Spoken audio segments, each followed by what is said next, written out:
This week's Parshat Terumah, is dedicated entirely to the details of the construction of the Mishkan. Through this, we learn three mitzvot according to the Sefer HaChinuch, the first of which is the mitzvah of building the choicest house, i.e. the Beit HaMikdash. Given that virtually every pasuk in this parsha lists details for how to fulfill the building of the Mishkan, the precursor to the Beit HaMikdash, it's a perfect parsha to explore the opinion of Rav Shimshon Raphael Hirsch regarding the details of mitzvot.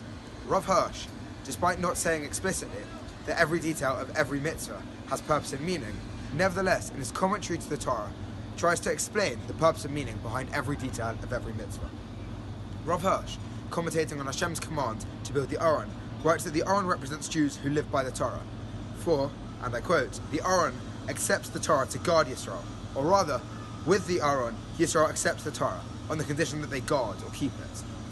Moreover, regarding the details that the Aron must be built out of wood, covered inside and out by solid gold, Rav Hirsch comments that Yisrael receives the Torah with its, Yisrael's, eternally fresh ability for development and progress, and for this progressive development.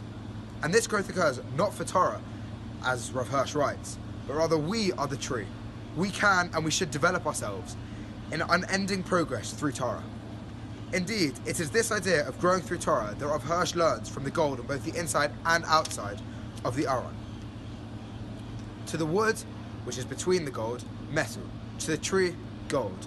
The divine Torah, writes Rav Hirsch, demands both the ability to develop and at the same time firmness in those that receive it. And this noble firmness has to hold both internally towards itself and externally to outside influences. These are the conditions, the golden limits within which life from the Torah is to progressively develop like a tree. Additionally, based on the details of the Aron, the gold must be surrounded by the wood between the two layers. The Gemara relates that Rav said, any Talmud Chacham whose inside is not as his outside is not a Talmud Chacham. Indeed, this follows the opinion of Rabban Gamliel, who refused to allow any student into the Bet Midrash whose inside was not like his outside, as the Gemara teaches in Masechet Brachot. Moreover, Rav Kook's comment on the Gemara in Brachot beautifully ties in Rav Hirsch's idea with Rabban Gamliel's position. In Einayah, Rav Kook writes that Rabban Gamliel reasoned that human nature is essentially liable to sin and iniquity. Therefore, the majority of people need strong leadership and caning to go on the upright path. Therefore, whenever a person turns to bear the yoke of Torah, he stands strong and upright in midot in large quantities.